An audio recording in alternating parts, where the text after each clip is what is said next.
it's going to be a horrible game for the side of Nongshim. And Rough or Era, if you give them an advantage, they will always oblige. Okay, we're gonna have to see. And look, I like it how RWE have been playing. They've been very in sync with one another. They've done a good job of just kind of, they have a good strategy in mind. They are well prepared for Season 3. So having the right counters to this is going to be super key for them. Yep, and right away, it's a 2v1 situation. Kyung9 going to be pushed back, and this is going to open up a lot of space for them to either get an invade, but it looks like they want to keep it safe and take their own camps instead. Yeah, they're kind of changing things up a bit. RWE, last game, 7jin was by himself in the top lane. Haku and Kyung9 were kind of making his life a little bit more miserable on that blue side. But RWE doing a good job of just kind of changing things up. Give Arise as much time to farm as possible. He's your win condition here. Oh yeah, for sure. Arise, if he gets a lead here, I don't think there's going to be much they can do on the side of Nongshim. At this point, Ruffle Era, they have left Danny alone, which is a risk in my opinion. But if it pays off, if he doesn't die in this starting moments, it's going to reward them heavily in the next 5-6 minutes mid-game maybe. Yeah, I see the potential for it, but I think that at the end of the day, you always want to kind of babysit him a little bit, because again, just like even this Firehawk, being able to pick that up is going to be huge for him, right? Just get him a little bit more farm as possible, keep him safe. Yeah, and Arise currently in a 2v1 will make it out safely. I mean, it is an Ogren, right? So Arise, he sustains the damage, and now the rotations are coming in from the side of Ruffle Era as well. Look, do you think Haku's Dune is enough to deal with Arise's Ogren? Obviously, we're talking in a vacuum here, but yeah, I mean, I don't think so. Even if at equal levels, I think it really depends on the timing of their usage for the skills, right? So at this point, I don't think it's a win for the side of Nongshim in a 1v1 between Haku and Arise. Okay. All right. So who do you give the edge to in terms of like late game though? Late game, it matters on two different moments. If Illusion gets the World is My Bot properly, I think that will definitely change things in Nongshim's favor. But if Ruffle Era get that Frigid Prison and Winter is Here combination, it is over. Here we go, the flash comes in, and this might be the first one. CC immune coming out from Faye. There's not enough damage, and with the protecting winds, Danny survives all of the damage coming in from Seaweed. Yeah, I mean, mitigated most of it, right? And Danny just staying alive. I think that, as long as he's kind of, going even or close as possible, keeping that bottom T1 alive, I think Danny's going to be all right. He's the type where he's not going to carry this game alone.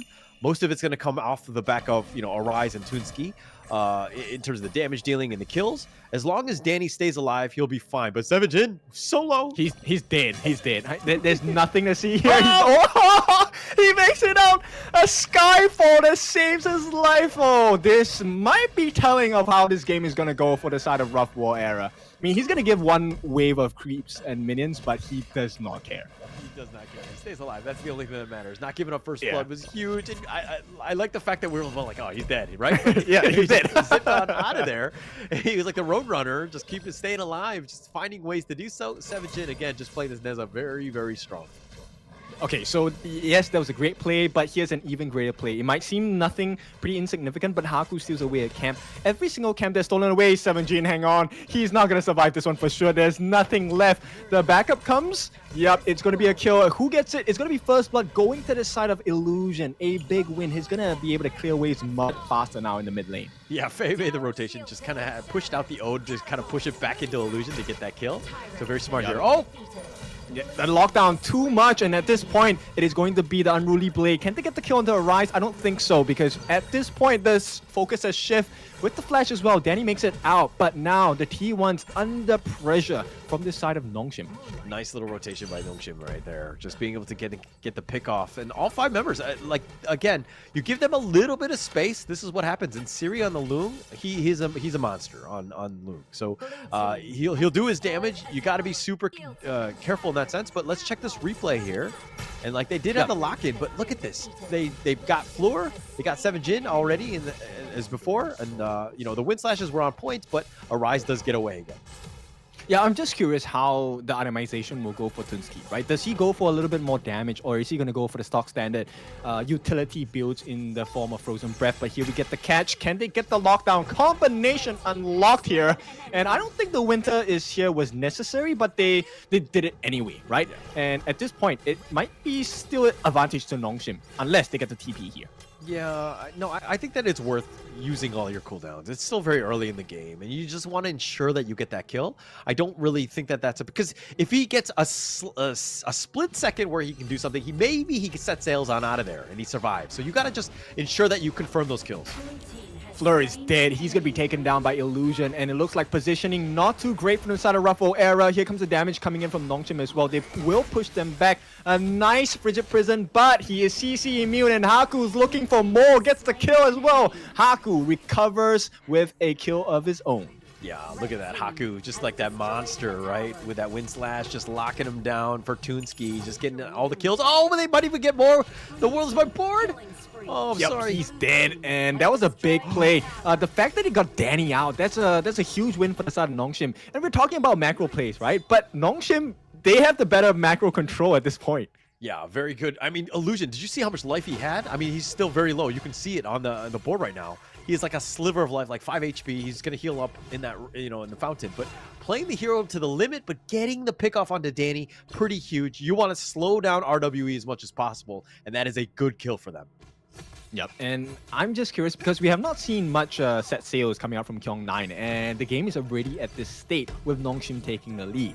So I'm curious to see what happens when the set sail card is finally played into the game itself. Look, seeing Nongshim play in the past, I felt like Kyong9 was using set sail too often. Like he would just go in, like there's a skirmish that's potentially brewing, and he would just go in, right? I felt like he was overusing it. So seeing Kyong9 kind of being a little bit more patient, let the game kind of come to him, I think is probably better for Nongshim at this point, especially since they have a lead. They don't need to rush it. Yeah, okay, I agree with that. I think patience is key, right? We don't want that instant gratification. Delayed gratification is always better in this case. But as it stands now, I don't see how RWE era are going to survive this onslaught coming up from Nongshim. Yeah, it's tough, right? Like, I mean, their control, I mean, they're able to kite you out. They're able to kind of death ball, and it's tough to get onto like a Haku or Kyong9, which are kind of the frontliners. And they're providing all that space, especially since you have Siri and Illusion with that control.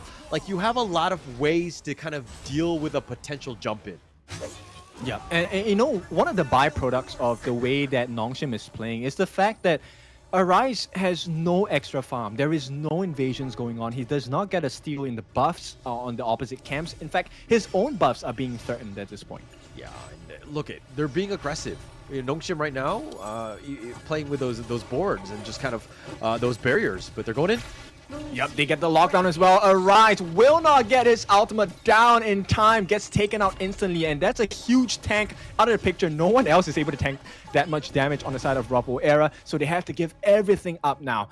T3 on the bot, Azure Golem in the mid, and it's not looking good. It's not looking good. This is a tough situation. But again, you're like, Haku knew that Arise is a little out of position. He knows a thing or two about Ogren, so getting caught out floor. Oh.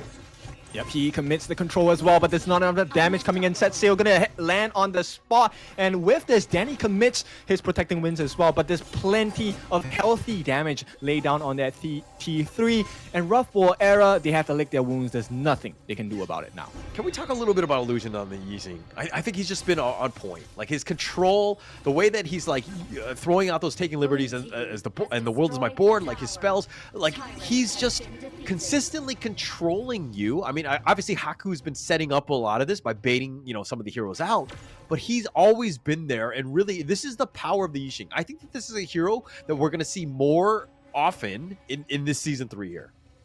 Oh yeah, for sure. I mean, so far, his world is my board have been pretty on point with the catches as well. And he is playing the passive with the sliding stones to maximum efficiency so far. If you look at his itemization, he is hitting like a truck already, right? Frozen Breath along the Mask of Agony. It's not something that even Arise can deal with. And another catch comes down, forced to use the Skyfall defensively. While, the first instance of it was pretty nice to watch, the fact that 7 Jin has to use Skyfall defensively is a huge detriment to the side of Ruffle era. Yeah, I mean, it's one of those things. It's not like a longer cooldown. It's kind of like you can't be really aggressive when it's down. But it looks like the bottom T3 has been taken out, and 7 Jin is kind of left alone just to defend. He's going to try and go for the bind as well. The lockdown does not happen, but he gets knocked up control. I don't think he's going to survive this 4-on-1. There is no defense to be had. They make it out safely. No punishment so far. Arise, I think he is still considering the opportunity to kind of open up an angle. Does not want to risk it. All right, I was going to make the joke where 7 Jin was just like, hey, I need my friends to come and help me. And then I was like, and then they come really late to kind of just like back him up. Like the timing of that was really off, where 7 Jin was kind of, he was alone for most of that fight. But, you know, I was thinking my own ranked games where I'm like, hey, I need some help. And then none of my teammates actually will recall back to safety at all. Yeah, but that's even worse, right? The fact that your friends are coming and then they're too late. Yeah, not able to kind of get that return kill. 7 Jin, again, just left all by himself. He hasn't had the greatest of games with this Neza in that top lane. Yeah, Fleur just changing up his roaming equipment here, going with the Howling Wind. I think they want to go for a better initiation at this point because they keep getting caught out by the side of Nongshim. And props to Haku, his Unruly Blades have been really critical in setting up situations where Illusion just has so much freedom to place his board down with no stress whatsoever. I mean, but that's the thing, is like, how is Fleur supposed to get any sort of control? Like, the fight needs to happen. Somebody's, oh, okay, going in. Yep, they're going in for Kyung9, but it is a bait. He's going to give his life. Danny gets the kill, but the rest of the damage coming in from the side of Nongshim is going to be too much. On the backline, Siri is just going crazy. Takes up to the skies. Godlike by the side of Illusion. It is 3 for 2 now, and it looks like maybe Ruffle era can maybe do it. Not enough damage, not enough life, and Nongshim dominates them in this big fight. Another win for them. No, I mean, it's still like RWE have more of the heroes alive, but Haku is the raid boss.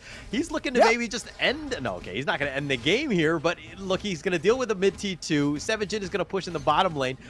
7 Jin and Fleur both surviving. Don't, you know, save the game, so to speak. But Haku, this is a tough hero to deal with on this Dune. How do you deal with this monster?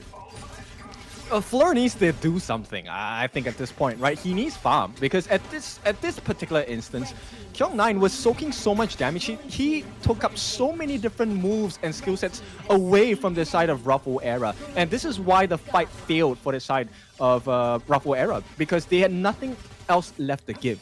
Now, I know it looks like, hey, they got more kills on the side of RWE. Nongshim just left with the sole member Haku. But how do they kill him with just 7 Jin and Fleur? There is no damage to be had. Fleur does not have a damage item. He is all utility. Yeah, no real damage here. But look at Haku still up in front. You know, he's at full life, and they're looking to turn this. Nothing.